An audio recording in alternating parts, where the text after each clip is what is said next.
Imaginez un homme qui a tout donné pour un écusson. 6 Ligues des Champions, des centaines de batailles, le sang, la sueur et les larmes. Cet homme, c'est Dani Carvajal. Mais aujourd'hui, à Madrid, l'histoire ne compte plus. Le football de 2026 est une machine froide qui ne regarde pas dans le rétroviseur. Dans les travées de Mestalla, une scène a glacé les observateurs.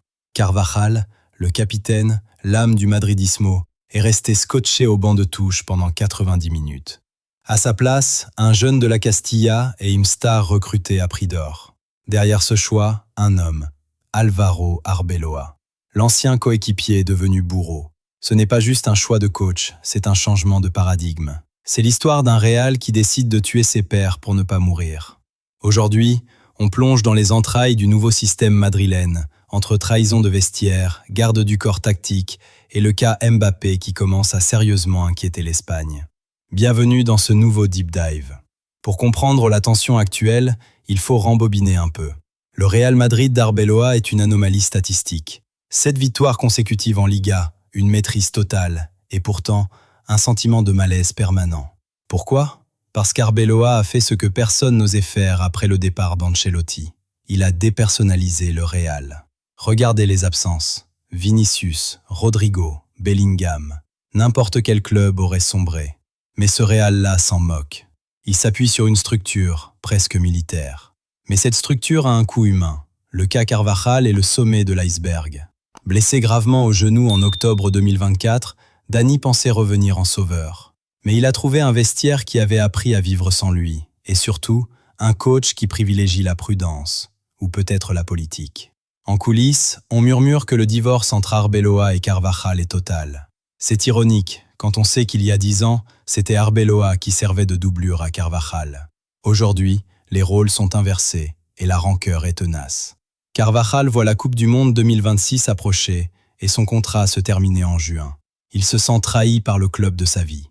Et pendant ce temps, la presse catalane se régale de ce qu'ils appellent le bazar au Real. Passons au cœur du réacteur. Pourquoi ça marche malgré les absences ? Marca a lâché le terme, les 3 gardes du corps. Aurélien Tchouaméni, Eduardo Camavinga et Fede Valverde. C'est le triangle des Bermudes pour les adversaires. Historiquement, le Real, c'était le talent créatif de Modric ou Kroos. Aujourd'hui, c'est une centrale électrique. Arbeloa a compris que pour protéger une défense orpheline de ses cadres, il fallait un rideau de fer mobile. Analysons leur placement à Mestalla. Regardez comment Tchouaméni décroche entre les centraux, permettant à Camavinga et Valverde d'occuper les demi-espaces. Ce bloc médian très dense aspire le pressing adverse pour mieux libérer les espaces sur les côtés. C'est là que le génie, ou le cynisme, d'Arbeloa intervient. En plaçant ces 3 monstres physiques, il sécurise le périmètre pour Arda Güler. Le jeune prodige turc est la seule étincelle de créativité pure autorisée. Il n'a plus besoin de défendre, ces 3 gardes du corps font le sale boulot.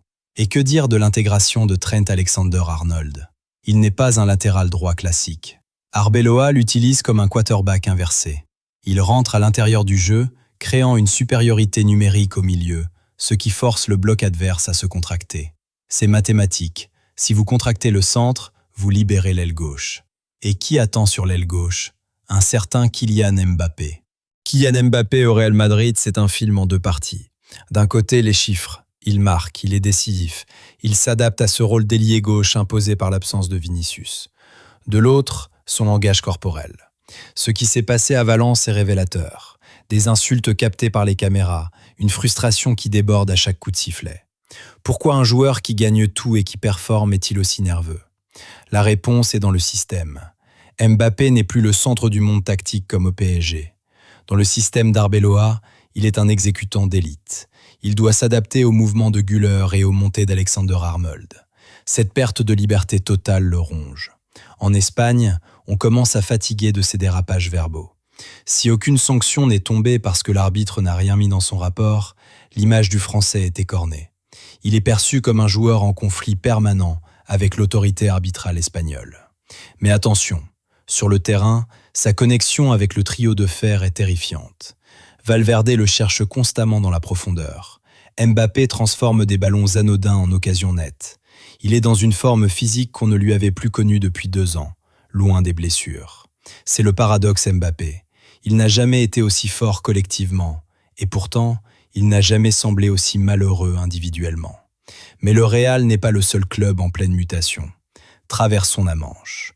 Manchester United vit une renaissance inespérée sous Michael Carrick. 4 victoires, dont des scalps contre City et Arsenal. Carrick a fait ce que Ten Hag n'a jamais réussi, simplifier. Pas d'ego, pas d'effet d'annonce. Il a remis les joueurs à leur poste naturel. Le débat s'enflamme. Faut-il le confirmer maintenant? La direction hésite, cherche des noms clinquants, alors que la solution est sous leurs yeux. À City, par contre, c'est l'inquiétude. Erling Haaland est honnête, il n'est pas au niveau. 21 buts au compteur, mais muet dans le jeu depuis 8 matchs. Le cyborg semble rouillé dans les transitions de Guardiola. Est-ce la fin de la compatibilité Haaland-Pep? Enfin, on ne peut pas l'ignorer. Le dossier Franck Ribéry secoue la presse mondiale. Cité dans les documents Epstein, les accusations sont d'une gravité sans précédent.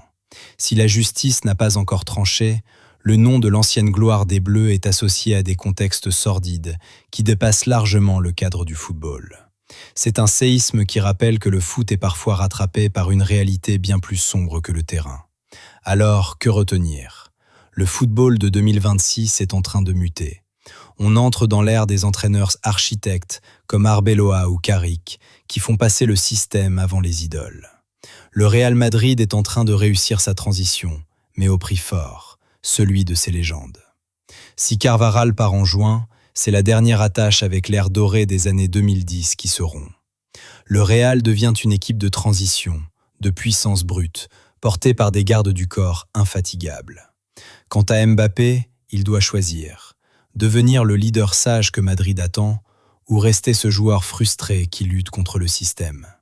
La fin de saison sera explosive. La Ligue des Champions va mettre à l'épreuve ce système Arbeloa face aux cadors européens. Et vous, qu'en pensez-vous? Est-ce que ce Real est plus fort sans ses créateurs? Arbeloa a-t-il raison d'être aussi froid avec Carvajal? Dites-le moi en commentaire, je lirai tout. N'oubliez pas le like, l'abonnement pour ne rien rater des prochaines analyses tactiques. C'était votre dose de foot chrono. On se retrouve très vite dans les commentaires.